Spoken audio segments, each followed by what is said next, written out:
Aku difitnah mandul mertua, padahal suamiku tak pernah mengasih nafkah batin. Aku tak terima.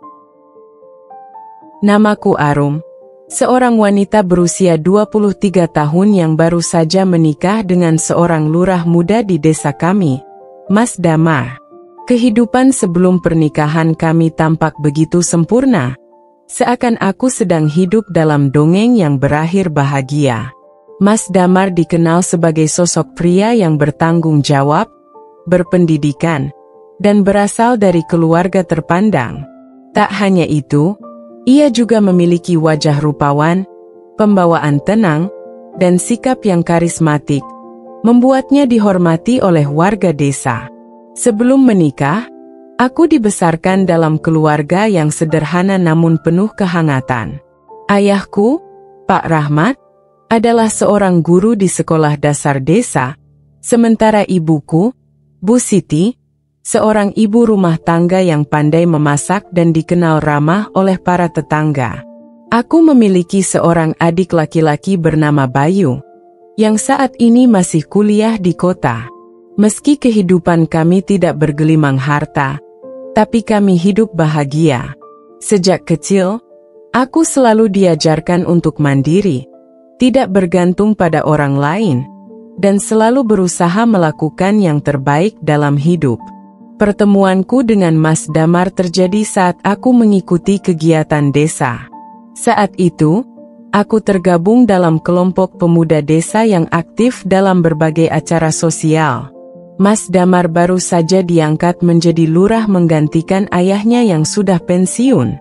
Ia dikenal sebagai pemimpin yang tegas, memiliki visi besar untuk kemajuan desa, serta dekat dengan rakyat. Sosoknya yang cerdas dan penuh wibawa membuat banyak orang, termasuk aku, mengaguminya. Kami mulai berkenalan saat acara gotong royong membersihkan balai desa. Mas Damar tampak berbeda dari pria kebanyakan. Ia tak segan turun langsung membantu, mengangkat peralatan, bahkan berbincang santai dengan warga. Mungkin itulah yang membuatku mulai tertarik kepadanya.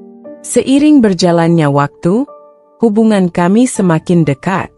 Mas Damar yang awalnya terlihat serius ternyata memiliki sisi humoris yang membuatku nyaman berbincang dengannya. Tak butuh waktu lama, hubungan kami berkembang menjadi lebih serius. Setelah beberapa bulan saling mengenal, ia datang ke rumah untuk melamar. Keluargaku menyambut niat baiknya dengan penuh haru. Aku sendiri merasa sangat beruntung bisa menikah dengan pria sebaik dirinya. Semua orang di desa memuji pasangan kami. Mereka berkata aku akan hidup bahagia sebagai istri seorang lurah muda yang tampan dan sukses. Pernikahan kami digelar dengan meriah. Seluruh warga desa ikut merayakan, mengucapkan selamat dan doa agar rumah tangga kami selalu bahagia. Aku merasa seperti wanita paling beruntung di dunia. Namun, kebahagiaan itu hanya bertahan sekejap. Hanya dalam waktu seminggu setelah menikah, aku mulai menyadari bahwa ada sesuatu yang salah dalam pernikahan kami. Aku masih ingat malam pertama setelah pesta pernikahan yang meriah itu.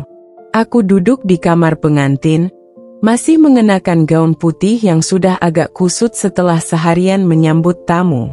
Hatiku berbunga-bunga, membayangkan kehidupan rumah tangga yang bahagia bersama suami yang kucintai.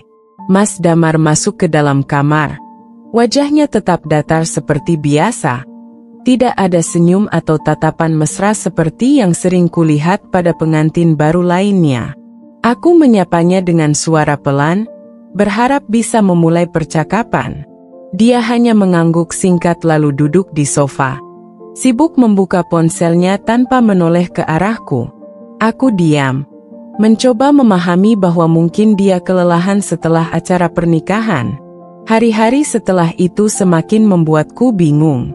Setiap pagi, dia selalu bangun lebih awal dan pergi sebelum aku sempat mengobrol dengannya. Bahkan saat makan pagi, dia lebih sering diam, hanya menjawab singkat jika kutanya sesuatu. Aku berusaha mendekatinya, mencari cara agar hubungan kami lebih hangat.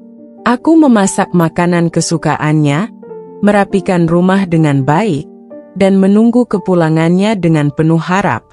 Namun, dia selalu bersikap dingin. Malam-malam kami selalu sunyi. Dia tidak pernah menyentuhku, bahkan sekadar memeluk pun tidak pernah. Aku mencoba bertanya dengan hati-hati, apakah ada sesuatu yang mengganggu pikirannya? Tetapi dia hanya menjawab bahwa dia sedang banyak pekerjaan di kantor lurah. Aku mencoba memahami, tapi lama-kelamaan hatiku mulai terluka. Keluarga mertuaku mulai ikut campur. Ibu mertuaku, Bu Lastri, selalu memperlakukanku dengan tatapan tajam, seolah aku bukan menantu yang diinginkan. Setiap kali aku datang ke rumah utama, dia selalu menyinggung soal cucu. Aku hanya bisa menunduk, tidak tahu harus menjawab apa. Aku ingin membela diri, mengatakan bahwa pernikahan kami bahkan belum benar-benar dimulai. Seminggu berlalu, dan aku semakin tersiksa. Aku merasa seperti orang asing dalam rumah tanggaku sendiri. Aku mulai memperhatikan sikap Mas Damar lebih dalam. Dia selalu membawa ponselnya kemanapun, bahkan saat ke kamar mandi. Setiap kali aku mendekat, dia langsung mengalihkan pandangannya. Beberapa kali aku memergokinya tersenyum saat melihat layar ponselnya. Tetapi saat aku bertanya, dia hanya berkata bahwa itu urusan pekerjaan. Aku mulai curiga, tapi aku tidak ingin berpikir buruk. Aku mencoba bertahan, berharap sikapnya akan berubah. Sampai suatu malam, aku mendengar dia berbicara di telepon dengan seseorang di luar rumah. Suaranya terdengar lebih lembut, tidak seperti saat berbicara denganku. Aku menguping dari balik jendela. Napasku tercekat saat mendengar dia berkata, "Tenang saja, aku tetap mencintaimu. Ini hanya sementara." Aku berdiri kaku, tubuhku gemetar hebat. Air mataku menggenang, dadaku terasa sesak. Aku ingin menyangkal apa yang baru saja kudengar, tapi semuanya terlalu jelas. Aku berusaha tetap berpikir jernih, tapi malam itu aku tidak bisa tidur. Aku menangis dalam diam, menatap langit-langit kamar yang terasa semakin asing bagiku. Keesokan harinya, aku masih mencoba bersikap biasa, meski hatiku sudah mulai penuh dengan luka. Aku menyiapkan sarapan seperti biasa, berharap dia mau berbicara denganku. Namun, dia hanya duduk di meja makan tanpa menyentuh makanan yang kubuat. Dia berdiri, mengambil jaketnya, lalu berjalan keluar tanpa mengucapkan sepatah kata pun. Aku benar-benar tidak tahu apa yang salah. Aku tidak pernah berbuat buruk padanya. Aku selalu berusaha menjadi istri yang baik. Tapi kenapa dia memperlakukanku seperti ini? Apa pernikahan ini memang hanya sekadar status baginya? Aku duduk di kursi, menatap meja makan yang masih penuh dengan hidangan yang tak tersentuh. Air mataku jatuh begitu saja, tanpa bisa kutahan.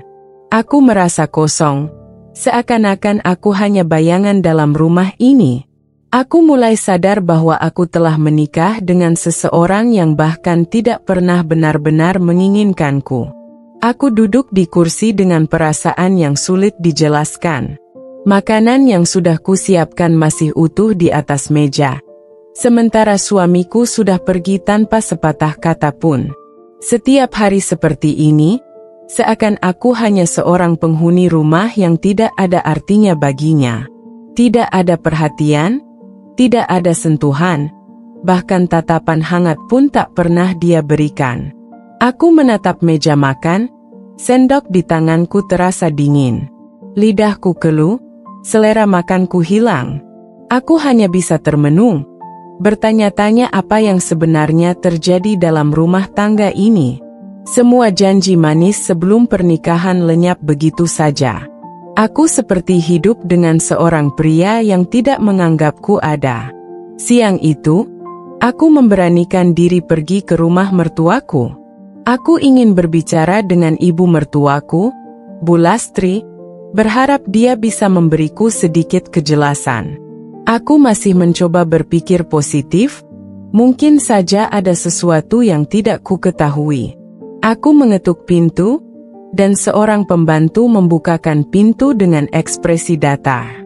Aku melangkah masuk dan menemukan ibu mertuaku sedang duduk di ruang tamu dengan tatapan tajam seperti biasanya. "Ada apa kau kemari?" Suaranya terdengar dingin. Aku menarik napas dalam, mencoba bersikap sopan. "Ibu, saya ingin bicara tentang Mas Damar." Bu Lastri mengangkat alisnya, lalu tersenyum sinis.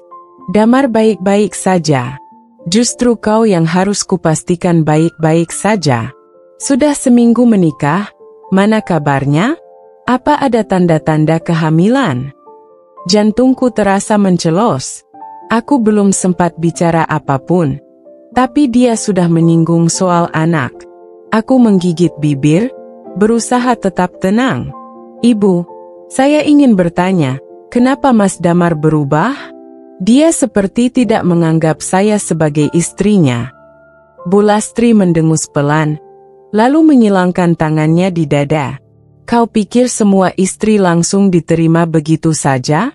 Kau ini bukan pilihan kami. Damar menikahimu karena terpaksa. Keluarga kami ingin yang lebih baik, yang lebih pantas untuknya." Aku terkejut, tidak menyangka mendengar kata-kata itu langsung dari ibu mertuaku. Hatiku mencelos, dadaku terasa sesak. Aku mencoba menelan perasaan sakit yang mulai menyelimuti hatiku. Tapi kami saling mencintai. Saya pikir, suaraku bergetar, kata-kataku terputus oleh tatapan tajam Bu Lastri. "Jangan bodoh, Arum. Kau pikir lurah seperti Damar benar-benar mencintaimu? Kau hanya beruntung, dan kalau kau tak bisa memberikan keturunan, lebih baik kau pergi dari keluarga ini sebelum kau membuat malu." Darahku berdesir. Aku belum sempat menjalani kehidupan rumah tangga yang sesungguhnya, tapi sudah difitnah seperti ini. Aku ingin membela diri, mengatakan bahwa aku bahkan belum pernah disentuh oleh suamiku. Namun, harga diriku mencegahku untuk membuka aib rumah tangga di hadapan ibu mertuaku sendiri. Aku berdiri, menggigit bibir agar air mataku tidak jatuh. Aku menundukkan kepala sedikit, lalu berbalik pergi. Aku tahu percuma saja berbicara dengan seseorang yang sejak awal tidak menyukaiku. Malam itu, aku menunggu suamiku pulang. Aku ingin berbicara dengannya, ingin bertanya secara langsung apakah semua kata-kata ibu mertuaku benar. Apakah dia benar-benar menikahiku hanya karena terpaksa? Mas Damar pulang larut malam. Aku sudah menyiapkan makan malam untuknya. Meskipun aku tahu dia tidak akan peduli. Begitu dia masuk, aku berdiri dan mencoba tersenyum. "Mas, aku sudah siapkan makan malam. Makan dulu, ya?" Dia hanya menatapku sekilas, lalu berjalan menuju kamar. Aku mengejarnya, memberanikan diri untuk berbicara. "Mas, aku mau bicara." Dia membuka kancing kemejanya tanpa menoleh ke arahku. "Aku capek, Arum. Jangan ganggu." Aku menguatkan diri, berdiri di belakangnya dengan hati yang penuh luka. "Kenapa Mas selalu menghindar? Aku ini istrimu. Aku ingin tahu, aku salah apa?" Dia berhenti sebentar, lalu menoleh dengan ekspresi datar. "Kita ini suami istri hanya di mata orang. Jangan mengharapkan lebih." Aku mundur selangkah, dadaku terasa ditinju ribuan kali. Aku tidak tahu apa maksudnya. Apakah dia hanya menikahiku untuk kepentingannya sendiri? Jadi selama ini, pernikahan ini hanya pura-pura? Suaraku hampir tidak keluar. Dia tidak menjawab, hanya mengambil handuk dan masuk ke kamar mandi, meninggalkanku berdiri di tempat dengan air mata yang mulai jatuh. Aku tidak bisa tidur malam itu. Hatiku hancur berkeping-keping. Aku menikah dengan seseorang yang bahkan tidak menganggapku istrinya. Aku bertanya-tanya, apa yang sebenarnya sedang terjadi? Hari-hari berikutnya, perlakuannya semakin dingin. Aku tidak lagi mencoba mendekatinya. Setiap kali dia pulang, dia langsung masuk ke kamar tanpa menegurku. Aku mulai menyadari sesuatu yang lebih mencurigakan. Setiap malam, dia selalu keluar rumah tanpa memberitahu kemana perginya. Aku hanya bisa duduk di ruang tamu, menatap jam yang terus berdetak hingga larut malam. Suatu malam, aku memberanikan diri mengikutinya. Aku berjalan pelan, memastikan dia tidak menyadari keberadaanku. Dia tidak pergi ke kantor lurah seperti yang sering dia katakan. Aku melihatnya berhenti di sebuah rumah yang cukup besar di pinggiran desa. Aku mengenali rumah itu, rumah milik seorang wanita bernama Winda. Hatiku mencelos saat melihatnya masuk ke dalam tanpa ragu. Aku berdiri di kejauhan, tubuhku gemetar hebat. Aku tidak bisa berbuat apa-apa selain menatap dengan mata perih. Aku berjalan pulang dengan langkah gontai. Air mata sudah membasahi wajahku. Aku sudah tidak bisa lagi menyangkal kenyataan. Aku tahu sekarang kenapa dia tidak pernah menyentuhku. Kenapa dia selalu menghindar. Aku hanya istri yang dikorbankan. Aku terdiam di dalam kamar, menatap langit-langit dengan perasaan kosong. Pikiranku terus dihantui bayangan suamiku yang masuk ke rumah wanita itu tanpa ragu. Pagi harinya, aku menyiapkan sarapan seperti biasa. Mas Damar keluar dari kamar dengan wajah yang tampak segar. Seolah-olah tidak ada yang terjadi semalam. Dia duduk di meja makan, membaca koran tanpa menoleh ke arahku. "Mas," aku mencoba berbicara, suaraku bergetar. Dia hanya menggumam tanpa benar-benar memperhatikanku. Aku menarik napas dalam, mengumpulkan keberanian untuk bertanya. "Kemarin malam, Mas pergi kemana?" Gerakannya terhenti sesaat, tapi dia tetap tidak menoleh ke arahku. "Ke kantor," jawabnya singkat. Aku mengepalkan tangan di bawah meja. "Aku tahu Mas tidak ke kantor." Suaraku sedikit lebih tegas. Dia melipat korannya perlahan, menatapku dengan mata dingin. "Maksudmu apa?" Jantungku berdebar kencang, tapi aku tidak mau mundur. Aku melihat Mas masuk ke rumah Winda. Rahangnya mengeras, tapi dia tidak langsung bicara. Aku menunggu, berharap ada penjelasan yang bisa sedikit meredakan perasaanku. "Apa urusanmu?" tanyanya akhirnya dengan nada rendah, tapi penuh tekanan. Aku terkejut dengan jawabannya. "Aku istrimu," kataku hampir berbisik. "Apa itu bukan urusanku?" Dia tertawa sinis, sesuatu yang belum pernah kulihat darinya sebelumnya. "Kau pikir menikah denganku membuatmu berhak mengatur hidupku?" Aku terdiam, lidahku keluh. Rasanya seperti ditampar dengan kata-katanya sendiri. "Aku sudah bilang, kita ini menikah hanya di mata orang. Jangan menuntut lebih," lanjutnya tanpa sedikit pun rasa bersalah. Aku menggigit bibir, menahan gejolak di dadaku. "Jadi, aku ini hanya istri pura-pura? Lalu kenapa Mas menikahiku?" Dia menatapku tajam, lalu berdiri. "Karena aku harus. Dan karena aku tidak bisa menolak keputusan orang tua." Aku merasa lemas. Pernikahan ini benar-benar hanya sebuah paksaan baginya. Aku ingin berteriak, ingin marah, tapi entah kenapa aku hanya bisa terdiam. Hari demi hari berlalu tanpa perubahan. Mas Damar semakin sering pergi tanpa kabar. Setiap kali aku mencoba bertanya, dia hanya memberi jawaban singkat yang selalu berujung pada pertengkaran. Ibu mertuaku mulai semakin sering mengomentari pernikahan kami. "Sudah sebulan menikah, kenapa belum ada tanda-tanda kehamilan?" Aku menunduk, tanganku mengepal di sisi tubuhku. Aku ingin mengatakan bahwa suamiku bahkan tidak pernah menyentuhku. Tapi aku tahu percuma saja menjelaskan hal itu padanya. Jangan-jangan kau mandul, lanjutnya dengan nada merendahkan. Aku mengangkat kepala, menatapnya tajam. Saya sehat, Bu. Tidak ada masalah dengan saya. Dia tertawa kecil, lalu menoleh ke arah suaminya. Dengar, Pak. Istri Damar ini malah berani membantah. Aku menahan napas, mencoba mengendalikan emosiku. Aku tidak akan membiarkan mereka terus menginjak harga diriku. Malam itu, aku mencoba bicara lagi dengan Mas Damar. Aku ingin mendengar langsung darinya, apa yang sebenarnya dia inginkan. Aku menunggunya di kamar, berharap dia pulang lebih awal. Ketika dia akhirnya datang, aku sudah duduk di tepi tempat tidur, menatapnya dengan penuh harapan. Mas, aku ingin bicara. Suaraku lirih. Dia menghela napas panjang, melempar jasnya ke kursi. Apalagi? Aku menggigit bibir, mencoba menenangkan diri.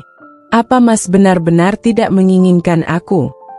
Dia tidak langsung menjawab. Aku bisa melihat ada sesuatu di matanya, tapi dia segera mengalihkan pandangan. Aku tidak pernah menginginkan pernikahan ini, jawabnya akhirnya. Dadaku sesak, tapi aku masih berusaha bertahan. Kalau begitu, kenapa Mas tidak menceraikan aku saja? Dia menatapku lama, lalu berjalan mendekat. Aku berharap dia akan mengatakan sesuatu yang bisa membuatku sedikit merasa lebih baik. Tapi yang keluar dari mulutnya justru kata-kata yang membuatku semakin hancur. Karena kalau aku menceraikanmu sekarang, aku akan mendapat masalah. Jadi, lebih baik kau diam dan jalani saja peranmu. Aku menelan ludah, mencoba memahami maksudnya. Maksud Mas, aku hanya harus berpura-pura menjadi istri tanpa benar-benar menjadi istri. Dia tidak menjawab, hanya menatapku dingin. Saat itu aku sadar, aku tidak akan pernah mendapat tempat di hatinya. Aku hanya boneka dalam permainan yang tidak aku mengerti. Aku tidak bisa terus seperti ini. Aku harus melakukan sesuatu sebelum aku benar-benar kehilangan diriku sendiri. Aku berusaha bertahan dalam pernikahan ini meskipun hatiku sudah semakin hancur. Hari demi hari aku jalani dengan penuh kesabaran, berharap ada sedikit perubahan dari sikap Mas Damar. Tapi harapan itu semakin lama semakin pudar. Setiap malam dia pulang larut, seringkali dengan bau parfum wanita yang bukan milikku. Saat kutanya, dia hanya menjawab dengan dingin bahwa aku terlalu banyak bertanya. Aku mencoba menutup mata, berpikir mungkin aku hanya terlalu curiga, tapi setiap bukti yang kutemukan semakin membuat dadaku sesak. Suatu hari, aku memberanikan diri mendatangi kantor kelurahan tempatnya bekerja. Aku ingin tahu apakah benar dia sibuk bekerja seperti yang selalu dia katakan. Setibanya di sana, aku melihat para pegawai yang tampak terkejut melihatku. Mas Damar ada di dalam? Tanyaku kepada seorang pegawai wanita yang sepertinya adalah sekretarisnya. Dia tampak ragu sebelum menjawab, Pak Lurah sedang keluar, Bu. Aku mengernyit. Keluar kemana? Saya tidak tahu, Bu. Tapi tadi beliau keluar dengan Bu Winda, jawabnya dengan suara pelan. Darahku seketika berdesir. Lagi-lagi nama itu disebut. Aku mengepalkan tangan, mencoba menahan amarah yang mulai memuncak. Aku menunggu di sana hingga sore, berharap Mas Damar akan kembali. Tapi hingga hampir maghrib, dia tak juga muncul. Aku akhirnya memutuskan untuk pulang dengan hati yang semakin hancur. Saat aku sampai di rumah, ibu mertuaku sudah menungguku di ruang tamu dengan tatapan tajam. Dari mana saja kau? Tanyanya ketus. Aku menegakkan tubuh, tak ingin terlihat lemah di hadapannya. Dari kantor Mas Damar. Tatapannya berubah sedikit terkejut, Tapi kemudian ia terkekeh sinis. Untuk apa? Mengecek suamimu? Aku tidak menjawab. Dia mendengus. Sebaiknya kau sadar diri, Arum. Kau ini tidak pantas untuk Damar. Lihat dirimu. Kau pikir dia akan menginginkan wanita sepertimu? Dadaku kembali sesak. Aku tahu aku tidak cantik seperti Winda. Aku tidak berasal dari keluarga terpandang. Tapi aku tidak pernah merasa rendah diri sebelumnya. Sampai aku menikah dengan Mas Damar dan keluarganya. Aku istrinya, Bu? Jawabku dengan suara yang berusaha ku pertegas. Dia terkekeh. Istri yang bahkan tidak bisa memberi keturunan. Jantungku serasa diremas. Bu, aku belum pernah diperiksa. Bagaimana bisa ibu menuduhku seperti itu? Dia menatapku dengan tajam. Karena aku tahu, kalau kau memang bisa hamil, kau pasti sudah mengandung sejak bulan pertama pernikahan. Lihat saja nanti. Aku akan pastikan Damar mendapatkan istri yang lebih pantas darimu. Aku terdiam, tapi hatiku bergemuruh. Aku tahu ini bukan hanya ancaman kosong. Aku harus segera mengambil keputusan sebelum semuanya terlambat. Malam itu, aku kembali mencoba bicara dengan Mas Damar. Aku tidak bisa terus-terusan diam dan menerima perlakuannya. Saat dia masuk kamar, aku langsung berdiri di hadapannya. Mas, kita harus bicara. Dia melepas jam tangannya tanpa menoleh ke arahku. Aku lelah. Aku tidak peduli. Kenapa Mas berubah setelah menikah denganku? Dia tertawa sinis. Berubah? Aku memang selalu seperti ini, Arum. Kau saja yang terlalu berharap. Aku menggigit bibir. Mas Damar, aku istrimu. Apa salahnya kalau aku menginginkan kasih sayang dari suamiku sendiri? Dia menatapku dengan ekspresi yang sulit kubaca. Aku tidak mencintaimu, Arum. Dunia serasa runtuh di hadapanku. Aku sudah menduganya sejak lama, tapi mendengar langsung dari mulutnya terasa jauh lebih menyakitkan. Aku menatapnya dengan mata berkaca-kaca. Lalu kenapa Mas menikahiku? Dia mendengus. Karena perintah orang tua. Aku tidak punya pilihan. Hatiku terasa semakin perih. Jadi, selama ini Mas hanya berpura-pura. Dia menghela napas panjang, lalu menatapku dengan tatapan dingin yang belum pernah kulihat sebelumnya. Arum, kau bukan wanita yang kuinginkan. Aku sudah cukup bersikap baik padamu dengan membiarkanmu tetap tinggal di sini. Tanganku mengepal. Mas tidak pernah menyentuhku sekalipun. Lalu sekarang Mas menyalahkanku karena aku belum bisa hamil. Dia menatapku tajam, lalu mendekat. Dengar baik-baik, Arum. Aku tidak butuh keturunan darimu. Kau bukan wanita yang kucintai, dan aku tidak pernah menginginkan anak darimu. Air mataku jatuh tanpa bisa kutahan. Aku ingin berteriak, ingin meluapkan semua amarahku. Tapi aku tahu itu tidak akan mengubah apapun. Aku menatapnya dalam diam, lalu berbalik. Aku tahu saat itu juga, aku tidak bisa bertahan lebih lama di rumah ini. Aku harus pergi, sebelum aku kehilangan harga diriku sepenuhnya. Saat aku mulai mengemasi barang-barangku, ibu mertua masuk ke kamar dengan ekspresi penuh kemenangan. Bagus, pergilah. Kau memang tidak pantas ada di rumah ini. Aku menarik napas dalam-dalam, menatapnya dengan penuh kebencian. Ibu akan menyesal. Dia tertawa sinis. Menyesal? Tidak mungkin.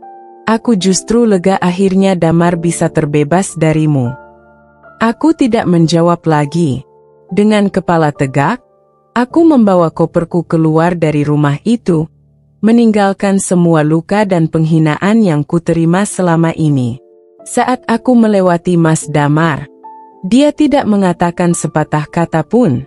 Dia hanya berdiri dengan ekspresi datar, seolah kepergianku tidak berarti apa-apa baginya.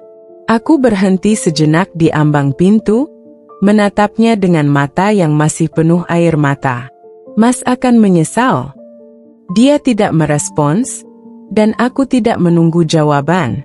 Aku melangkah keluar, meninggalkan rumah itu untuk selamanya. Aku tidak tahu kemana aku harus pergi, tapi satu hal yang pasti, aku akan membuktikan bahwa aku bukan wanita yang bisa diremehkan. Aku akan menunjukkan kepada mereka bahwa mereka telah membuat kesalahan besar dengan menghancurkan hidupku. Aku bersumpah, aku akan kembali. Dan saat itu terjadi, mereka semua akan melihat siapa sebenarnya yang telah mereka buang. Aku melangkah pergi dari rumah itu dengan hati yang hancur, tapi aku tidak akan menangis di hadapan mereka. Aku harus kuat. Aku harus membuktikan bahwa aku bisa hidup tanpanya.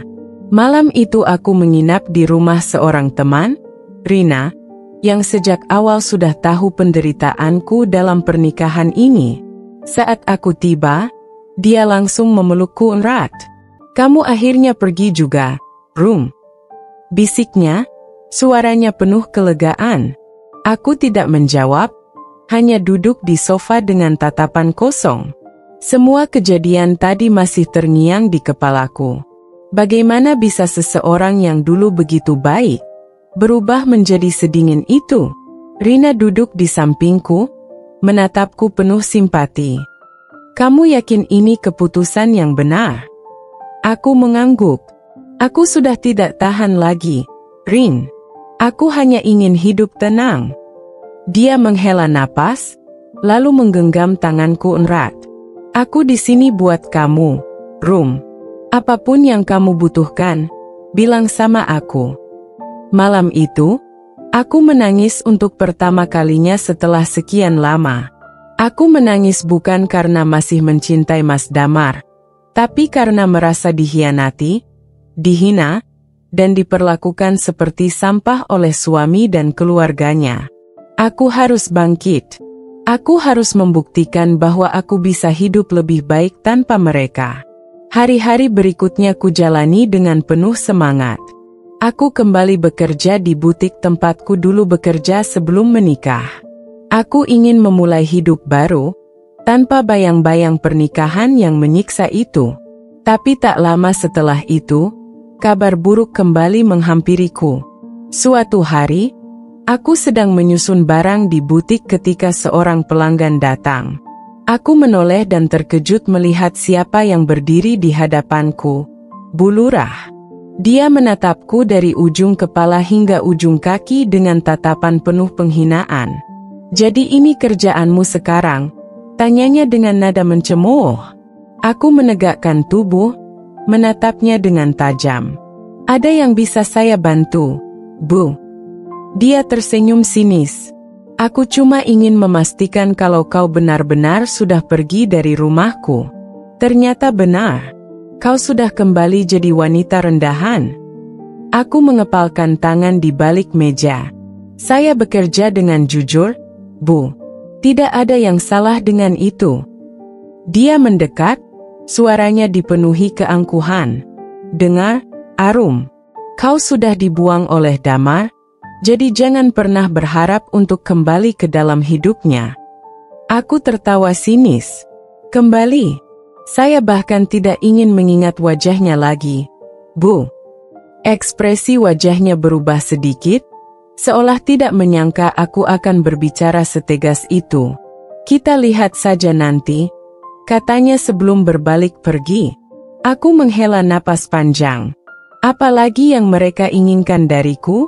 Aku sudah pergi, sudah tidak mengganggu kehidupan mereka, tapi mereka masih saja mengejarku. Namun tak lama setelah itu, aku mendengar berita yang mengejutkan. Aku sedang beristirahat di ruang belakang butik ketika Rina datang dengan wajah penuh emosi. "Rum, kamu sudah dengar kabar tentang Damar?" Aku mengernyit. "Apa lagi?" Rina melempar ponselnya ke pangkuanku. "Lihat sendiri." Aku mengambil ponsel itu dan melihat sebuah artikel berita yang menampilkan foto Mas Damar. dan seorang wanita yang tidak asing bagiku, Winda. Aku bisa merasakan darahku mendidih. Tidak butuh waktu lama baginya untuk menikahi wanita lain. Jadi, ini alasan dia begitu dingin padaku, karena sejak awal dia sudah punya wanita lain yang dia inginkan. Aku melempar ponsel itu ke meja dengan keras. Dia bahkan tidak menunggu lama, geram Rina. Aku diam, menahan emosi yang berkecamuk dalam dadaku. Baiklah, kalau ini yang mereka inginkan, aku akan pastikan mereka menyesal. Aku akan menunjukkan kepada mereka bahwa aku bukan wanita yang bisa diinjak-injak. Aku akan bangkit, dan saat aku kembali, mereka semua akan melihat bahwa mereka telah membuang berlian demi batu yang tak berharga.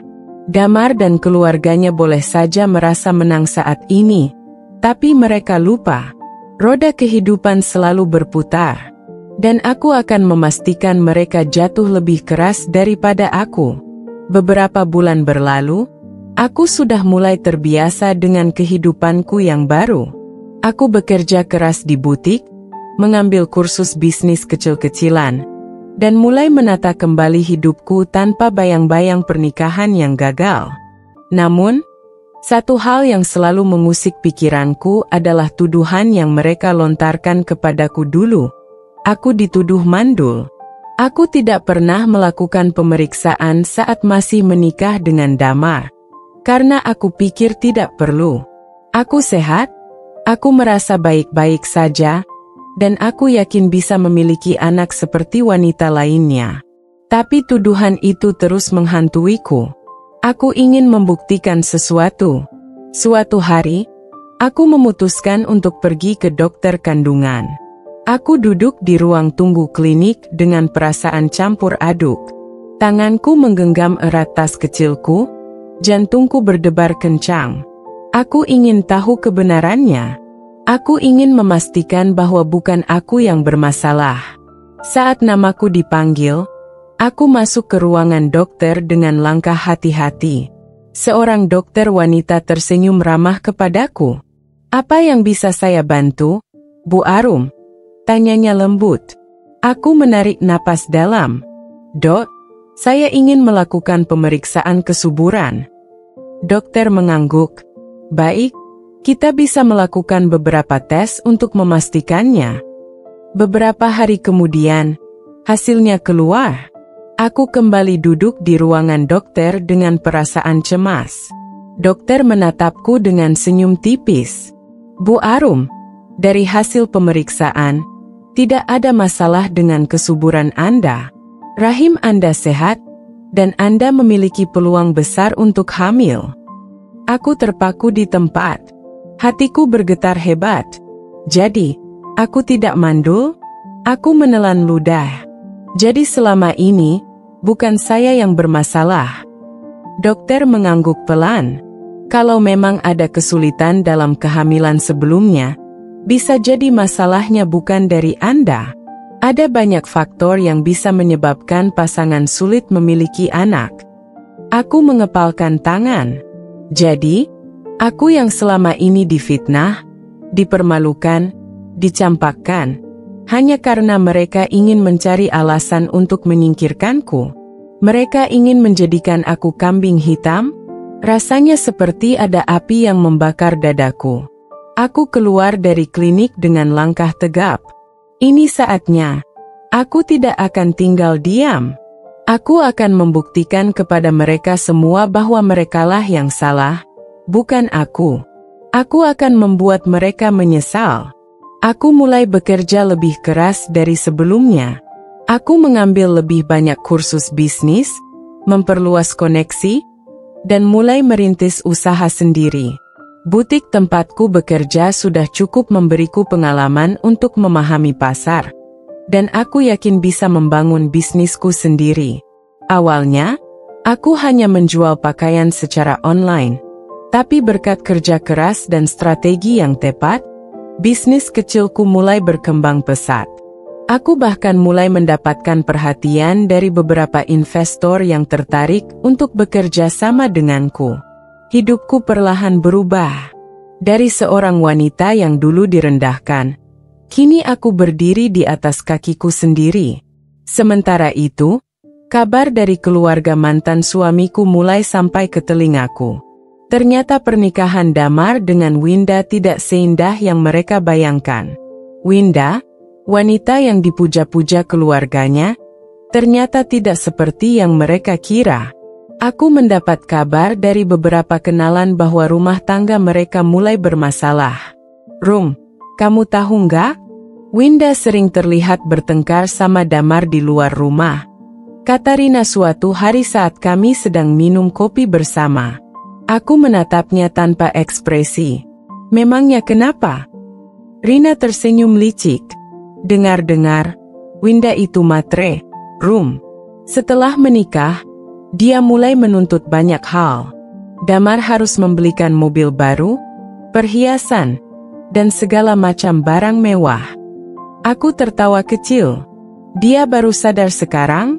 Bukannya dulu keluarganya sendiri yang lebih mementingkan status dan harta? Rina mengangguk. Makanya itu. Sekarang keluarganya mulai menyesal. Mereka pikir Winda lebih baik darimu. Tapi ternyata, dia cuma wanita yang haus kekayaan. Aku tidak berkata apa-apa, tapi di dalam hatiku, aku merasa puas. Ini baru permulaan. Aku ingin melihat mereka jatuh lebih dalam lagi. Dan aku tahu cara terbaik untuk melakukannya. Bisnisku semakin berkembang pesat. Aku akhirnya berhasil membuka butik pertamaku sendiri di pusat kota. Grand opening butikku berlangsung meriah, dengan banyak pelanggan yang datang. Aku bahkan mendapat liputan dari media lokal. Hari itu, saat aku sedang sibuk melayani tamu, aku melihat seseorang berdiri di luar butik. Aku mengenalnya, Damar. Dia berdiri di sana, menatapku dari balik kaca dengan ekspresi yang sulit dijelaskan. Aku tersenyum sinis. Akhirnya dia muncul. Aku membiarkannya menunggu. Aku pura-pura tidak melihatnya dan terus melayani tamu-tamuku. Aku ingin dia merasakan bagaimana rasanya diabaikan. Setelah hampir setengah jam, aku akhirnya berjalan keluar. Damar masih berdiri di sana, wajahnya terlihat lebih tirus dari terakhir kali aku melihatnya. Arum, panggilnya pelan. Aku melipat tangan di dada. Ada apa, Pak Lurah? Dia terdiam sejenak, lalu menunduk. Aku dengar tentang butikmu. Selamat. Aku tersenyum tipis. Terima kasih. Jadi, ada yang bisa saya bantu? Dia terlihat ragu-ragu, lalu akhirnya mengangkat wajahnya. Aku ingin bicara. Berdua saja. Aku menatapnya tanpa ekspresi. Bicara tentang apa? Dia menghela napas panjang. Tentang kita. Tentang semua yang sudah terjadi. Aku menahan tawa. Sekarang dia ingin membicarakan tentang kita? Setelah semua yang dia lakukan kepadaku, aku menatapnya dengan dingin. Maaf, tapi aku tidak punya waktu untuk mengenang masa lalu. Aku berbalik, siap masuk kembali ke dalam butik. Namun, sebelum aku sempat melangkah, dia menggenggam lenganku. Arum, tunggu. Aku menoleh, menatap tangannya yang mencengkeram lenganku. Aku menatapnya tajam, lalu menepis tangannya dengan kasar. Jangan sentuh aku.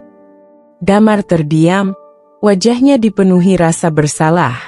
Aku hanya ingin meminta maaf. Aku tahu aku sudah salah.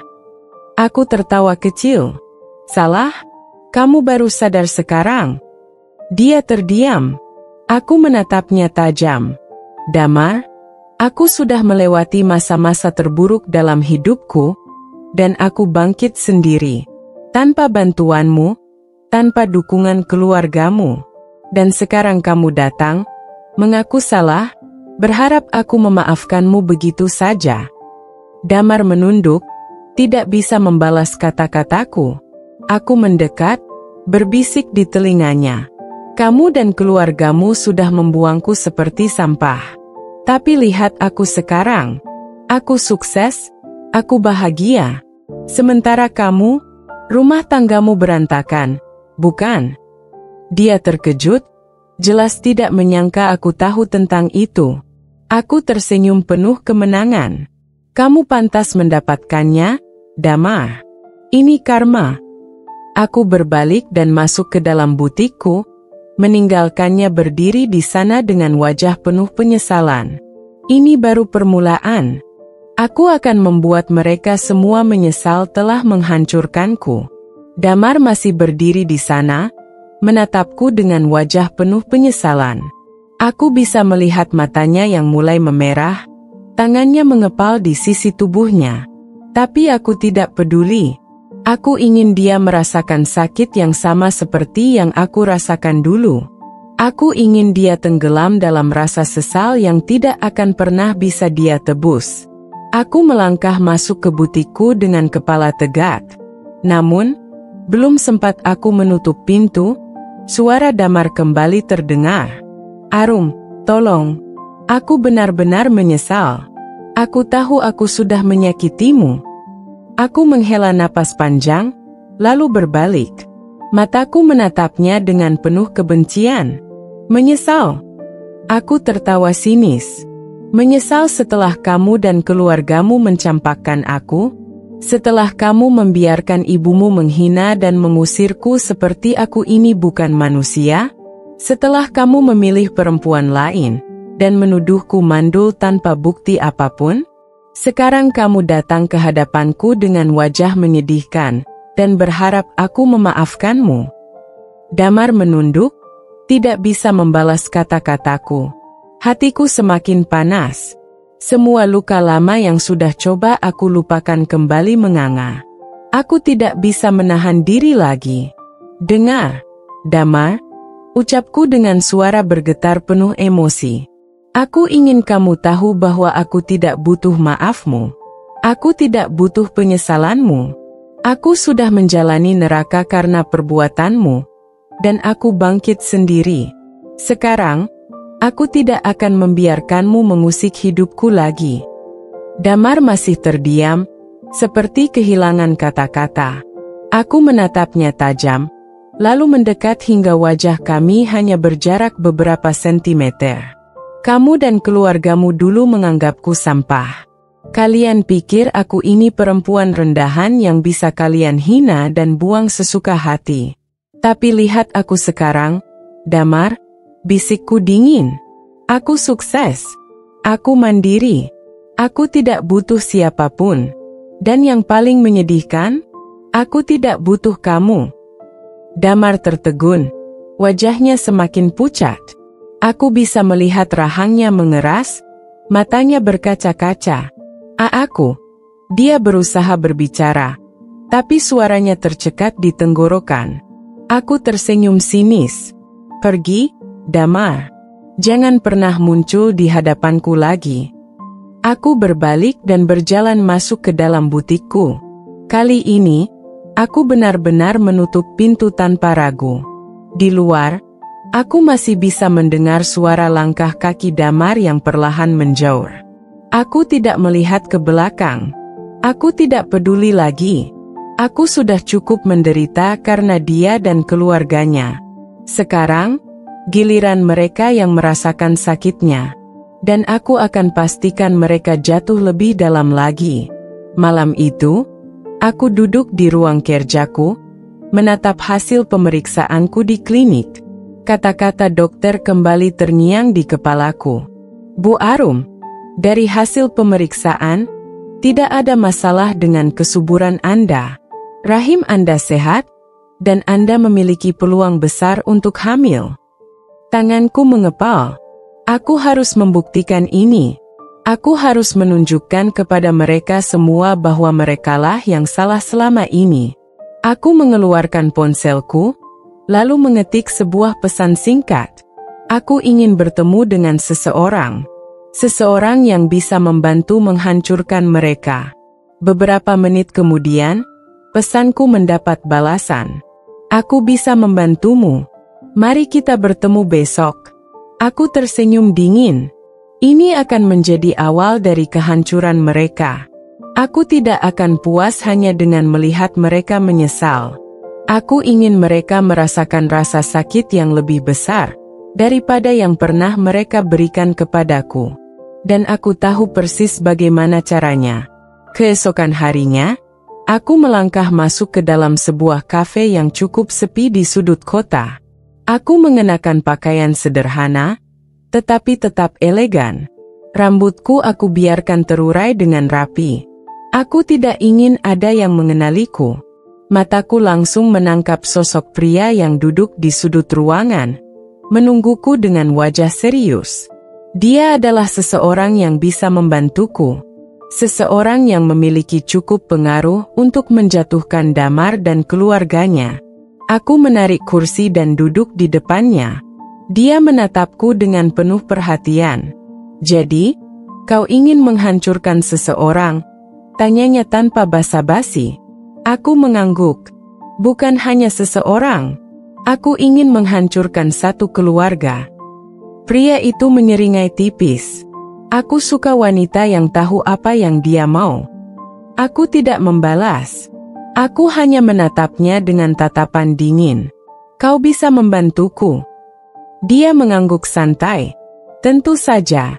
Tapi aku perlu tahu siapa targetnya dan bagaimana caramu ingin mereka jatuh." Aku menghela napas panjang. "Damar, mantan suamiku, lurah yang penuh kepalsuan, dan keluarganya yang kejam. Aku ingin mereka merasakan bagaimana rasanya kehilangan segalanya." Dia menatapku lekat-lekat. "Dan apa yang bisa kau berikan kepadaku sebagai gantinya?" Aku tersenyum tipis. Aku punya banyak informasi tentang kebusukan mereka. Korupsi, penyalahgunaan jabatan, bisnis gelap yang mereka jalankan.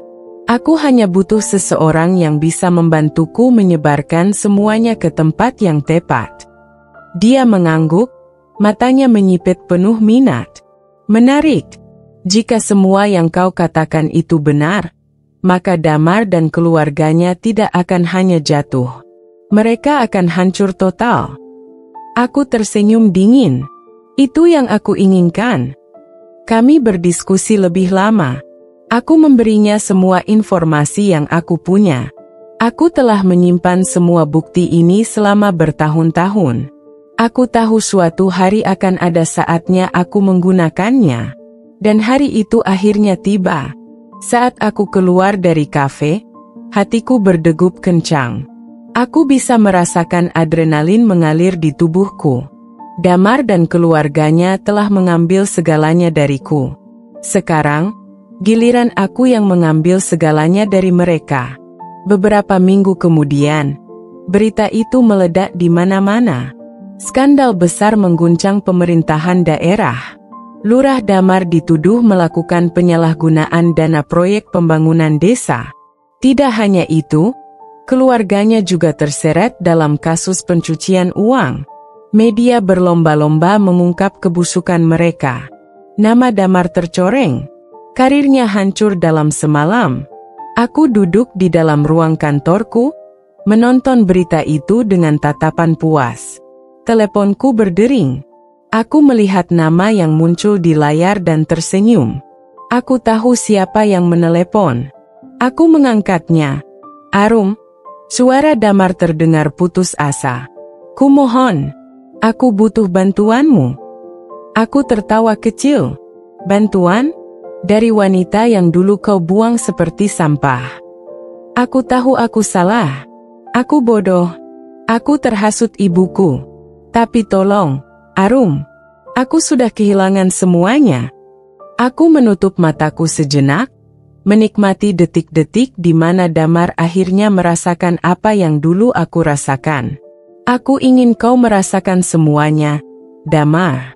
Aku ingin kau tahu bagaimana rasanya dihancurkan oleh orang yang kau percaya. Suara Damar mulai bergetar. "Arum, aku benar-benar menyesal." Aku tersenyum dingin. "Menyesal?" Aku menggeleng pelan. "Sayangnya, Damar, penyesalanmu sudah tidak ada artinya lagi." Aku menutup telepon. Permainan ini baru saja dimulai. Dan aku belum puas. Damar pasti sedang kalut.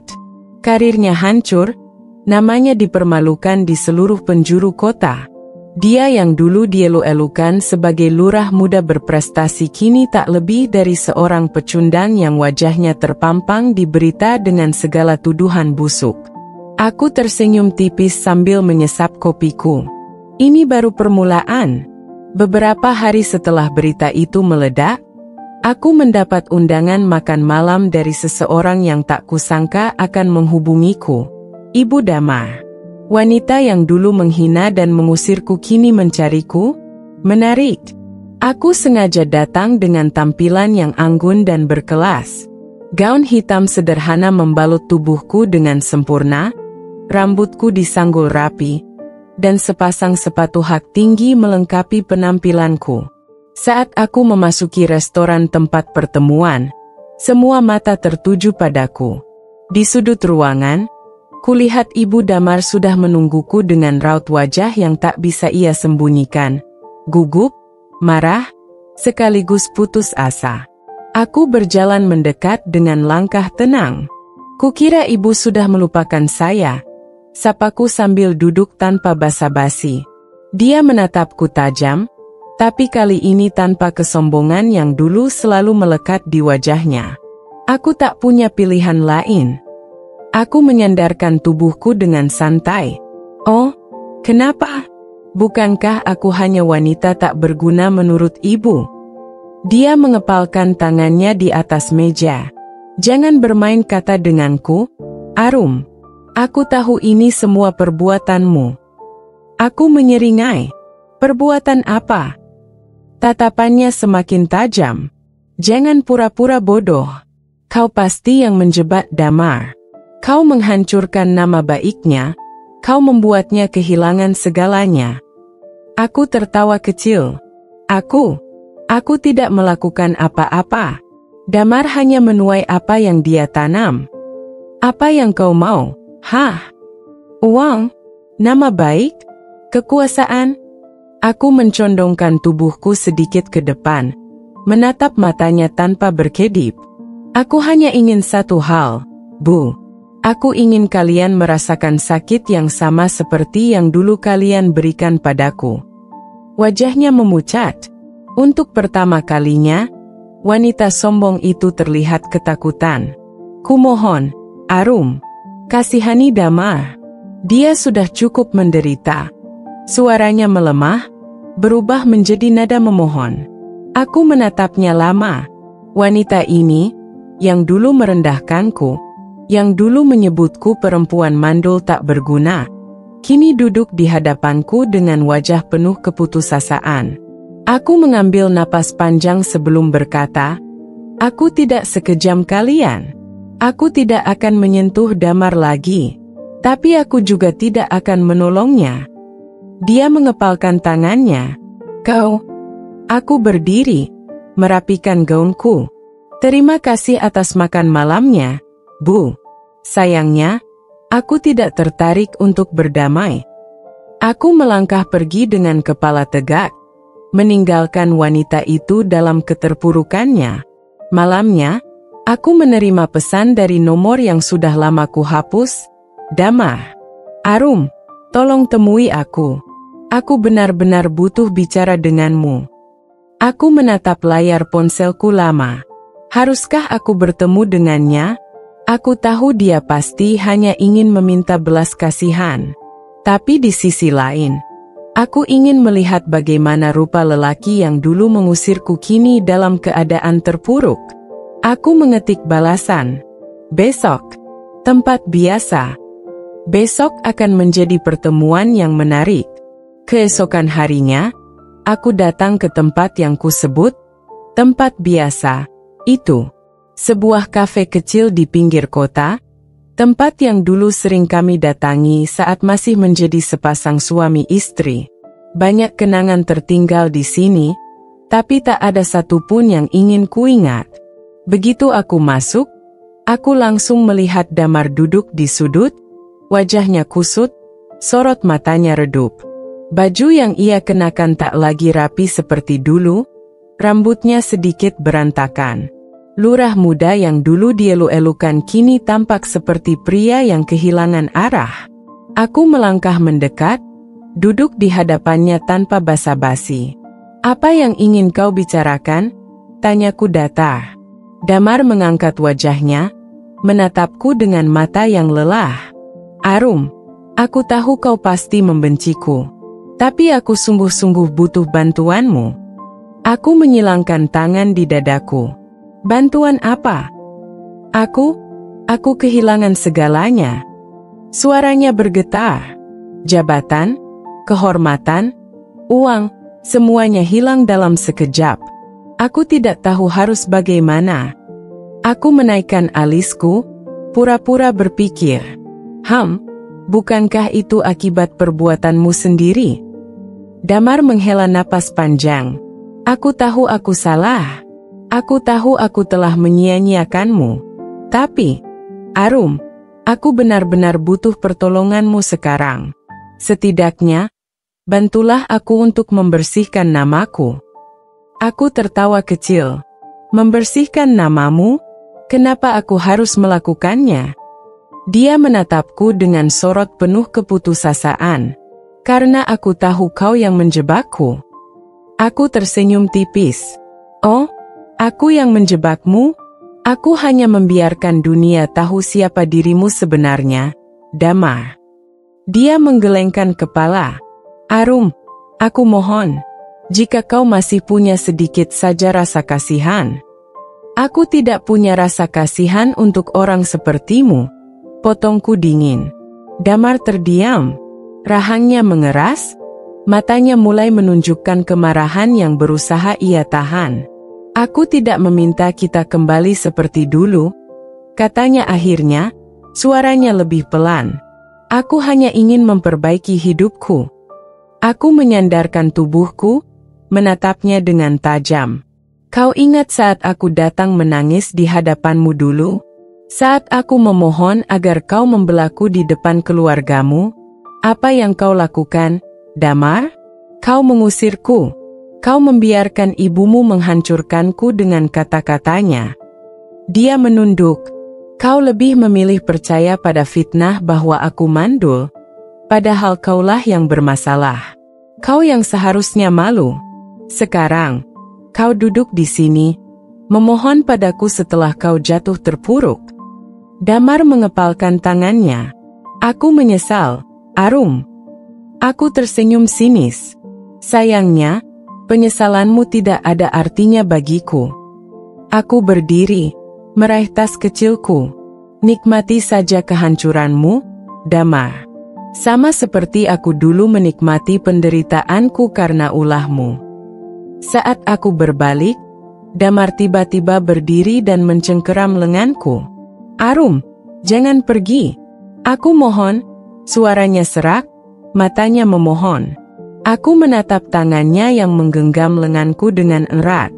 Perlahan, aku menariknya hingga dia melepaskan cengkeramannya.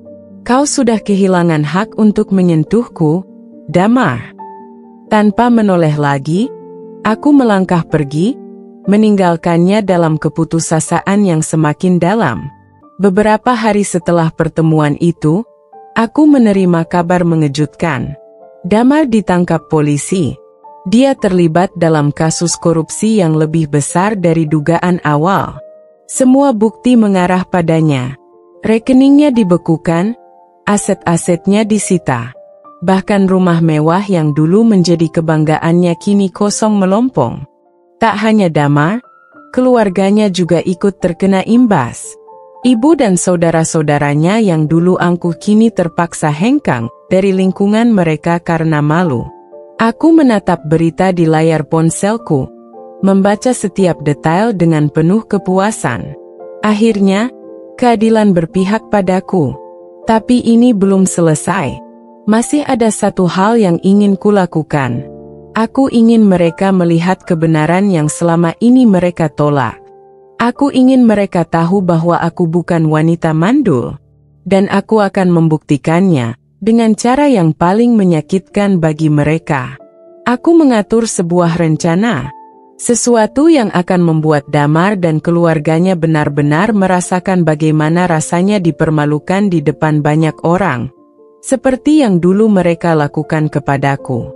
Aku ingin mereka melihat dengan mata kepala sendiri, bahwa tuduhan mereka selama ini hanyalah kebohongan yang mereka ciptakan untuk menjatuhkanku. Beberapa hari kemudian, aku menghadiri sebuah acara amal yang dihadiri banyak pejabat dan pengusaha besar di kota ini. Aku datang bersama seseorang yang akan menjadi bagian dari rencanaku. Saat aku melangkah masuk ke aula yang dipenuhi orang-orang terpandang, bisik-bisik mulai terdengar. Semua mata tertuju padaku, bukan hanya karena penampilanku yang begitu anggun dan berkelas, tapi karena pria yang berjalan di sampingku. Dialah Adrian, seorang pengusaha sukses yang juga terkenal dengan kecerdasannya dalam dunia bisnis. Dan yang lebih penting lagi, dia adalah calon suamiku.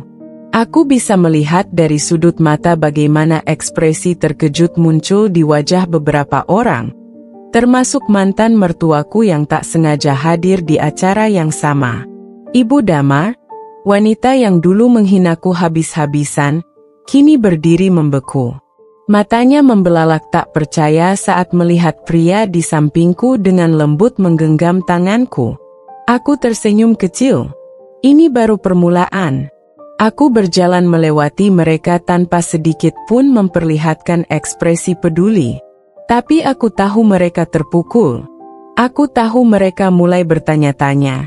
Dan aku tahu mereka akan segera mengetahui kebenaran yang selama ini mereka tolak. Tak lama setelah acara berlangsung, seorang wartawan mendekatiku. "Bu Arum, bolehkah kami bertanya sedikit?" katanya sopan. Aku mengangguk. "Kami mendengar kabar bahwa Anda akan segera menikah dengan Pak Adrian. Apakah ini benar?"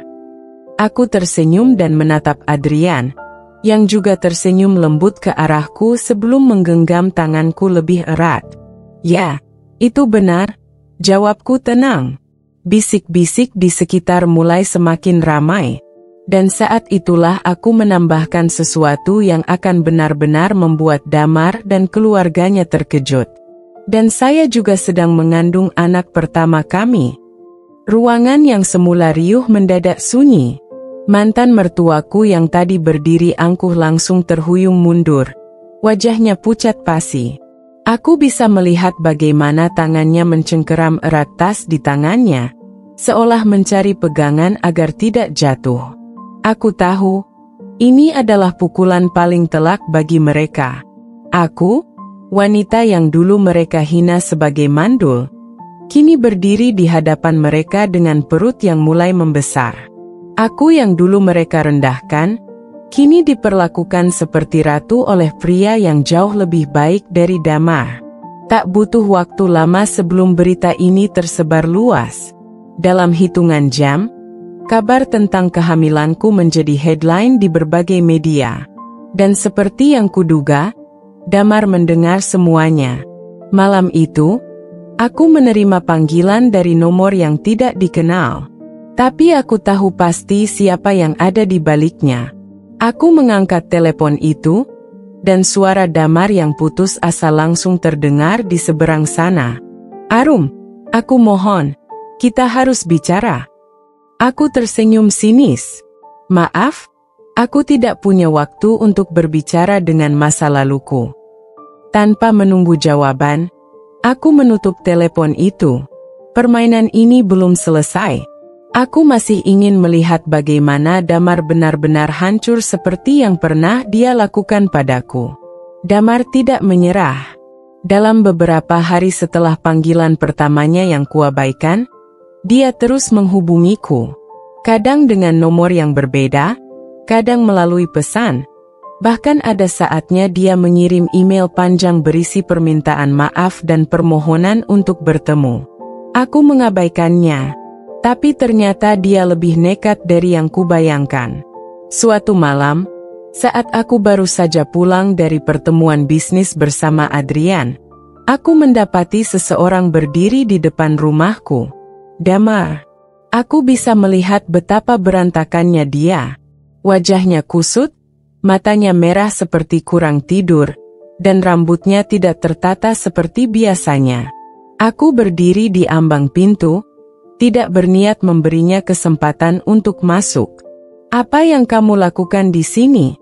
tanyaku dingin. Dia menatapku dengan tatapan penuh penyesalan, tetapi aku tidak merasakan simpati sedikit pun. "Arum, aku mohon, izinkan aku bicara sebentar." "Apa lagi yang mau dibicarakan?" Aku menyilangkan tangan di dadaku. "Bukankah kamu sudah talak 3? Bukankah kamu dan keluargamu sudah menuduhku mandul? Sekarang setelah aku membuktikan bahwa aku baik-baik saja tanpa kalian, baru kamu datang." Damar menggeleng, suaranya bergetar. Aku salah. Aku dibutakan oleh keluargaku, oleh kesombongan. Aku tidak pernah benar-benar percaya kalau kamu mandul. Aku tertawa sinis. "Jadi kamu hanya ikut-ikutan permainan ibumu? Tanpa berpikir panjang, tanpa mempertimbangkan perasaan istrimu sendiri?" Dia terdiam. Aku bisa melihat kepanikan di wajahnya, seolah baru menyadari betapa besar kesalahannya. "Aku menyesal, Arum. Aku bersumpah, aku sangat menyesal." Aku memiringkan kepala, menatapnya dengan tajam. "Dan kamu pikir penyesalanmu akan mengubah segalanya?" Damar menghela napas berat. "Aku ingin menebus semuanya. Aku ingin memperbaiki segalanya." Aku tersenyum kecil. "Sayangnya, tidak ada yang perlu diperbaiki." Damar menatapku dengan penuh putus asa. "Arum, aku mohon. Aku mencintaimu." Aku tertawa. Kali ini lebih dingin. "Mencintaiku? Setelah kamu membiarkan aku diperlakukan seperti sampah? Setelah kamu melemparku keluar dari hidupmu seperti aku ini tidak berharga?" Dia ingin berbicara lagi, tapi aku menghentikannya. "Aku sudah bahagia sekarang, Damar. Aku tidak butuh penyesalanmu. Aku tidak butuh permintaan maafmu." Aku melangkah lebih dekat, menatap matanya tanpa rasa takut. "Dan aku tidak butuh kamu." Damar tampak seperti orang yang kehilangan harapan. Aku menatapnya untuk terakhir kali sebelum menutup pintu di hadapannya. Malam itu, aku tahu permainan ini sudah selesai untukku, tapi tidak untuk Damar. Karena setelah itu, aku mulai mendengar kabar bahwa hidupnya benar-benar hancur. Damar semakin kehilangan kendali atas hidupnya. Setelah malam itu, dia terus berusaha menghubungiku, tapi aku tetap tidak peduli. Aku tidak membalas pesannya, tidak mengangkat teleponnya.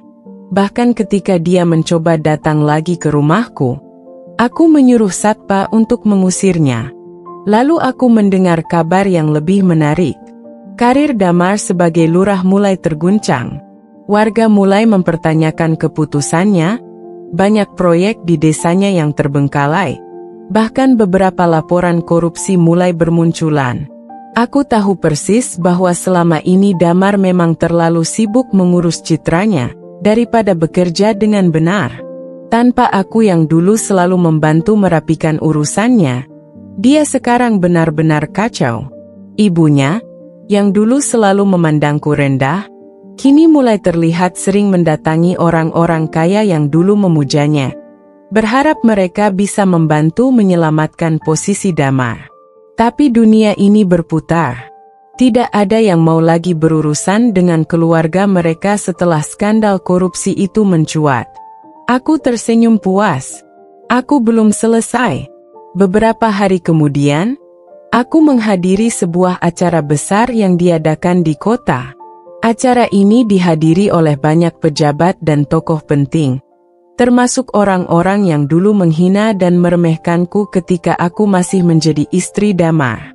Kali ini, aku datang sebagai seorang wanita sukses, anggun, dan memancarkan aura kemenangan. Dan di sanalah aku melihat mereka, Damar dan ibunya. Damar tampak berantakan, jauh dari sosok pria yang dulu selalu menjaga citranya. Matanya cekung, wajahnya tidak lagi setampan dulu, bahkan jas yang dikenakannya terlihat lusuh. Sementara ibunya, yang dulu selalu berlagak sebagai wanita kaya raya, kini hanya bisa berdiri dengan wajah penuh ketakutan. Aku sengaja berjalan melewati mereka dengan elegan, ditemani oleh Adrian, pria yang kini mengisi hidupku. Ketika mata kami bertemu, aku melihat sesuatu di sana. Penyesalan. Damar ingin mengatakan sesuatu, tapi aku tidak memberinya kesempatan. Aku hanya memberikan tatapan meremehkan, sama seperti bagaimana dia dan keluarganya dulu memandangku. Kemudian aku melangkah pergi, meninggalkan mereka dalam kehancuran yang mereka ciptakan sendiri. Damar dan keluarganya benar-benar jatuh ke titik terendah. Kasus korupsi yang selama ini ditutup-tutupi akhirnya terungkap ke publik. Tidak hanya uang proyek yang dikorupsinya, tetapi juga keterlibatan keluarganya dalam praktik suap. Bukti-bukti yang selama ini disembunyikan mulai bermunculan. Warga desa yang dulu memujanya kini berbalik membencinya. Jabatan lurahnya dicopot. Rumah mewah yang dulu mereka banggakan kini harus disita untuk membayar utang dan denda. Damar yang dulu begitu angkuh, kini menjadi buronan. Ibu Damar, yang selalu memandang rendah orang lain, jatuh miskin dan diusir dari rumah oleh orang-orang yang dulu menjilatnya. Aku menerima semua kabar itu dengan senyum tipis. Suatu hari, aku sedang menikmati makan malam di sebuah restoran mewah bersama Adrian, pria yang kini mengisi hari-hariku dengan kebahagiaan yang tidak pernah aku rasakan sebelumnya. Saat itulah aku melihat sosok yang tidak asing, Damar. Berbeda jauh dari pria yang dulu pernah menjadi suamiku. Pakaiannya lusuh, wajahnya penuh kerutan, dan tatapannya kosong. Dia berjalan masuk dengan langkah ragu, seolah tidak yakin apakah dia pantas berada di tempat seperti ini. Matanya membulat ketika melihatku. Aku bisa melihat keterkejutan sekaligus kesakitan dalam tatapannya. Dia berjalan mendekat, seolah ingin berbicara denganku. Tapi sebelum dia bisa membuka mulut, aku sudah lebih dulu menoleh ke arah Adrian dan mengajaknya untuk pergi. Aku tidak butuh kata-kata dari Damar. Dia sudah mendapatkan balasannya. Aku bahagia, sementara dia hancur dalam penyesalan yang tiada akhir. Damar berdiri terpaku di tempatnya, menatap kepergianku dengan mata yang penuh kehampaan. Aku tidak menoleh sedikit pun. Langkahku tetap anggun dan tegap. Namun, aku bisa merasakan betapa tubuhnya bergetar, betapa dia ingin memanggil namaku, ingin mengatakan sesuatu. Mungkin permintaan maaf, mungkin permohonan, atau mungkin hanya sekadar keluhan tentang hidupnya yang kini terpuruk. Tapi aku tidak peduli lagi. Begitu aku dan Adrian melangkah keluar dari restoran, aku menarik napas dalam-dalam. Udara malam begitu sejuk, berbeda jauh dengan perasaan yang dulu pernah menghimpit dadaku saat masih menjadi istri Damar. Kini, aku merasakan kebebasan yang luar biasa, sesuatu yang dulu kupikir tidak akan pernah bisa kuraih. Adrian menggenggam tanganku erat. "Kamu baik-baik saja?" Aku tersenyum tipis. "Lebih dari baik." Kami masuk ke dalam mobil dan pergi, meninggalkan Damar dalam kehancurannya. Aku tahu dia pasti akan berdiri di sana lama, menatap punggungku dengan tatapan yang dipenuhi penyesalan. Tapi waktu tidak akan berputar kembali. Kesempatan sudah dia buang, dan aku sudah berada di tempat yang jauh lebih baik sekarang. Kabar tentang kejatuhan Damar terus berkembang. Setelah dicopot dari jabatannya, dia sempat mencoba mencari pekerjaan lain. Namun, tidak ada satupun yang mau menerimanya. Skandal korupsi yang menyeret namanya membuatnya dijauhi semua orang. Tidak ada lagi rekan-rekan yang dulu selalu menjilat dan memujanya. Satu persatu, mereka menghilang, tidak ingin terlibat dengan orang yang sudah dianggap sebagai aib. Ibunya, yang dulu begitu sombong, kini lebih sering terlihat di pasar, menjual perhiasan dan barang-barang lamanya demi bisa bertahan hidup. Aku mendengar dari beberapa kenalan bahwa mereka kini tinggal di sebuah kontrakan kecil di pinggiran kota, jauh dari kehidupan mewah yang dulu mereka banggakan. Aku tidak terkejut. Dunia ini berputar. Namun, yang paling menarik adalah berita yang datang beberapa minggu kemudian. Damar, mantan suamiku yang dulu sangat menjaga gengsi dan citranya, kini bekerja sebagai buruh kasar di sebuah proyek bangunan. Aku hampir tidak bisa membayangkannya, pria yang dulu selalu tampil rapi dengan setelan mahal, kini harus bekerja di bawah terik matahari, berkeringat dan kotor. Tapi begitulah kenyataannya. Aku tidak merasa kasihan. Aku hanya berpikir bahwa ini adalah keadilan. Suatu sore, aku sedang duduk di sebuah kafe menikmati secangkir kopi ketika seorang wanita yang tidak asing tiba-tiba muncul di hadapanku. Ibu Damar. Aku menatapnya tanpa ekspresi. Jauh berbeda dari wanita angkuh yang dulu selalu menghina dan merendahkanku. Kini wajahnya penuh keriput, tubuhnya lebih kurus, dan matanya berkantung. Bahkan pakaian yang dikenakannya sudah terlihat lusuh. Dia menarik kursi dan duduk tanpa menunggu izinku. Tangannya gemetar, entah karena lelah atau karena emosi yang ditahannya. Arum. Suaranya lirih, nyaris seperti bisikan. Aku hanya menatapnya tanpa menjawab. Dia menelan ludah, seolah mencoba mengumpulkan keberanian. Aku tahu, aku banyak salah padamu dulu. Aku sudah menghancurkan rumah tanggamu. Aku memfitnahmu. Aku meremehkanmu. Aku memohon padamu, Arum. Aku mengangkat alis, sedikit terkejut dengan keberaniannya untuk datang kepadaku dan meminta sesuatu setelah semua yang dia lakukan. Apa yang kau inginkan? Tanyaku datar. Matanya memerah. Tolong bantu Damar. Suaranya bergetar. Dia benar-benar sudah tidak punya apa-apa.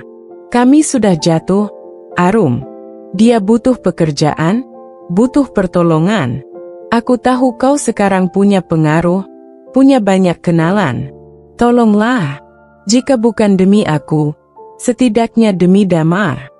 Aku menyilangkan tangan di depan dada. Kau ingin aku menolong Damar? Aku menyeringai kecil.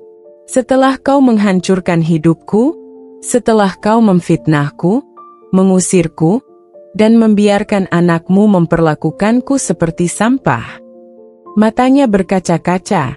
Aku tahu aku salah, aku tahu kami semua salah. Tapi aku seorang ibu, Arum. Bagaimanapun, aku ingin melihat anakku bertahan. Aku menatapnya tajam. Aku tidak butuh permohonan maaf ini. Aku tidak butuh air matanya. Aku bersandar di kursi, menatapnya dengan tatapan penuh kemenangan. Dulu kau mengusirku tanpa ampun. Kau menuduhku mandul. Kau membuatku seperti wanita tidak berguna. Dia menunduk, tak sanggup menatapku. Dan sekarang, kau datang kepadaku, memohon pertolongan. Aku tertawa sinis. Dunia memang lucu. Dia terisak, bahunya bergetar. Aku tahu aku tidak pantas meminta apapun, tapi tolonglah, Arum, demi Tuhan, tolonglah anakku. Aku menegakkan punggung, lalu mencondongkan tubuh ke arahnya. Dulu, aku pernah berlutut di depan kalian, memohon agar aku tidak diperlakukan seperti sampah. Tapi kau dan anakmu justru semakin menginjak-injakku. Aku tersenyum dingin. Jadi aku akan melakukan hal yang sama. Aku tidak akan menolong Damar. Aku ingin dia merasakan bagaimana rasanya dihancurkan tanpa belas kasihan, seperti yang dia lakukan padaku. Air mata jatuh di pipinya. Aku berdiri, mengambil tas, dan bersiap pergi. Namun sebelum aku melangkah, aku menoleh padanya untuk terakhir kalinya. Selamat menikmati rasa sakit yang dulu kau berikan padaku. Aku berjalan pergi dengan langkah ringan. Tidak ada sedikit pun penyesalan dalam hatiku. Karena ini bukan balas dendam. Ini adalah keadilan. Beberapa bulan berlalu, dan hidupku semakin jauh dari bayang-bayang masa lalu yang suram. Aku menjalani hari-hariku dengan penuh kebahagiaan, meraih keberhasilan demi keberhasilan. Bersama Adrian, aku menemukan kedamaian yang dulu tidak pernah ada dalam pernikahanku dengan Damar. Namun, hidup selalu punya cara untuk memberikan kejutan. Hari itu, aku sedang menghadiri acara bisnis di sebuah hotel berbintang. Hotel yang dulu sering menjadi tempat berkumpulnya orang-orang dari kalangan atas, termasuk Damar dan keluarganya. Aku tidak sengaja melihat seorang pria yang sangat familiar berdiri di luar pintu hotel. Damar. Namun, dia bukan tamu. Dia adalah seorang petugas keamanan. Aku nyaris tidak percaya. Pria yang dulu selalu membanggakan status sosialnya, kini berdiri di sana dengan seragam sederhana, mengawasi lalu lalang tamu yang masuk. Wajahnya kuyu, tubuhnya lebih kurus dari terakhir kali aku melihatnya. Ada kesedihan yang begitu dalam di matanya, seperti seseorang yang telah kehilangan segalanya. Aku berdiri di sana cukup lama, membiarkan dia menyadari kehadiranku. Saat mata kami bertemu, ekspresi wajahnya berubah drastis. Ada keterkejutan, ada rasa malu, ada rasa sakit yang jelas terlihat. Aku melangkah mendekatinya. Langkahku tenang, penuh percaya diri. Damar, di sisi lain, tampak seperti ingin menghindar. Tapi dia tidak bisa kemana-mana. Dia hanya bisa berdiri di sana, terdiam. "Apa kabar, Damar?" tanyaku, suaraku datar.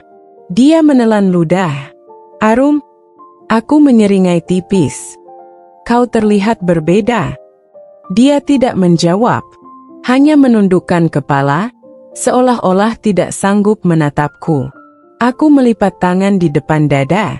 "Dulu kau memperlakukan aku seperti sampah, mengusirku dari hidupmu, dan sekarang kau berdiri di sini, bekerja sebagai petugas keamanan di hotel yang dulunya kau datangi sebagai tamu penting." Dia mengepalkan tangan, seolah menahan emosi. Aku tahu aku sudah menghancurkan semuanya. Suaranya serak, hampir tidak terdengar. Aku tertawa kecil. "Sekarang kau menyadarinya." Dia menarik napas panjang, lalu mengangkat wajahnya. "Aku menyesal, Arum." Kata-kata itu membuatku terdiam sesaat. Aku melihat ke matanya, mencari kebohongan di dalamnya. Tapi yang kutemukan hanyalah kehancuran dan penyesalan yang tulus. Namun, aku sudah terlalu jauh untuk peduli. Aku menarik napas dalam, lalu tersenyum tipis. "Penyesalan tidak akan mengubah masa lalu, Damar. Kau harus hidup dengan konsekuensi dari keputusanmu sendiri." Dia membuka mulut, seolah ingin mengatakan sesuatu. Tapi aku tidak memberinya kesempatan. Aku berbalik, melangkah pergi tanpa melihat ke belakang. Masa laluku sudah berakhir. Aku tidak perlu lagi menoleh ke belakang. Aku sudah menang. Seiring langkahku menjauh dari Damar, ada perasaan lega yang tak bisa kupungkiri. Aku telah melewati semuanya. Luka yang dulu terasa menyakitkan kini hanya menjadi kenangan pahit yang menguatkanku. Aku menolak menjadi korban selamanya. Namun, tak lama setelah aku masuk ke dalam hotel, seseorang menarik perhatianku. Seorang wanita yang tengah duduk di sudut lobi dengan ekspresi lelah dan wajah yang tidak asing. Bu Lestari, ibunya Damar. Aku hampir tidak mengenalinya. Wanita yang dulu begitu angkuh, begitu sombong, kini tampak lusuh. mengenakan pakaian sederhana yang jauh dari kemewahan yang dulu selalu ia pamerkan.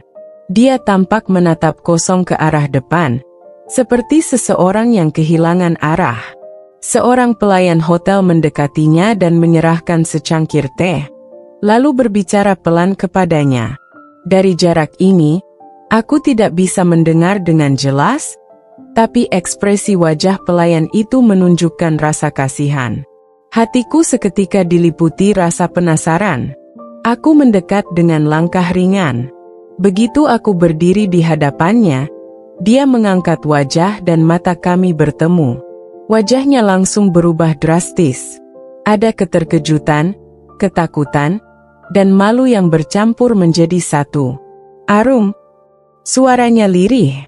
Aku menatapnya dengan tenang. Tidak ada kemarahan, tidak ada dendam, hanya keingintahuan. "Apa yang terjadi padamu, Bu?" Dia menundukkan kepala, suaranya hampir bergetar. "Kami kehilangan segalanya." Aku menunggu, membiarkannya melanjutkan. Setelah Damar kehilangan jabatannya karena kasus yang menimpanya, keluarga kami bangkrut. Semua harta yang dulu kami banggakan hilang.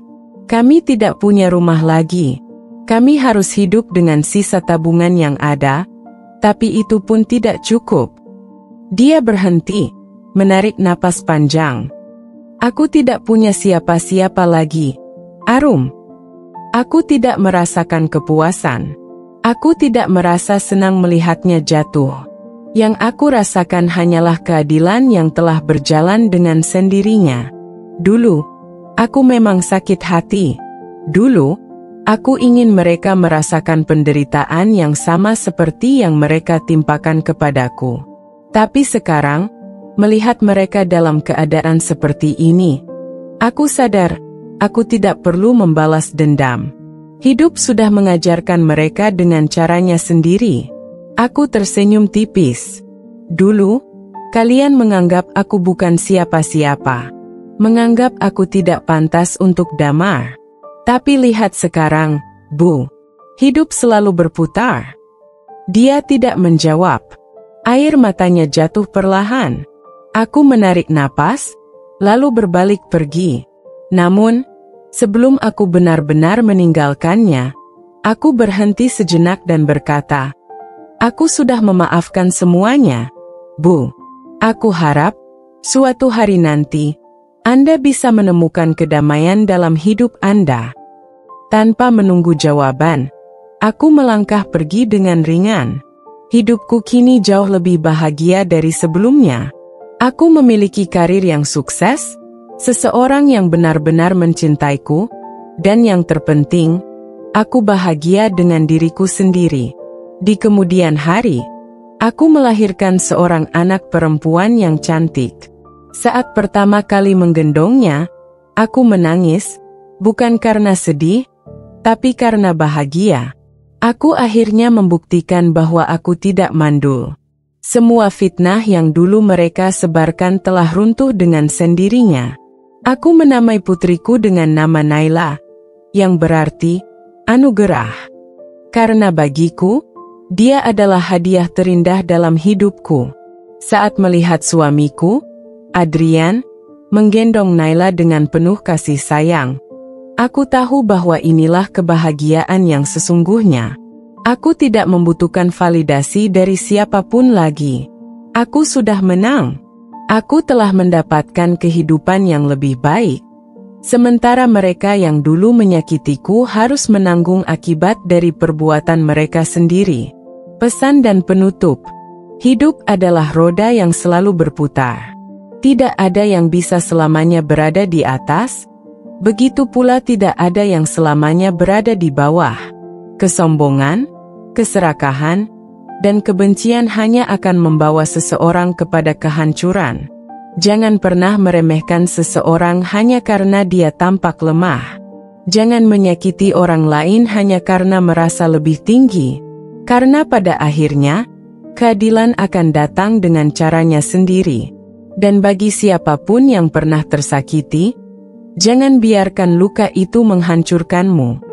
Jadikan itu sebagai motivasi untuk bangkit, menjadi lebih kuat, dan menunjukkan bahwa kau jauh lebih berharga dari yang mereka kira. Terima kasih sudah mengikuti kisah ini sampai akhir. Semoga cerita ini bisa memberikan pelajaran, inspirasi, dan kekuatan bagi siapapun yang membacanya. Sampai jumpa di kisah berikutnya.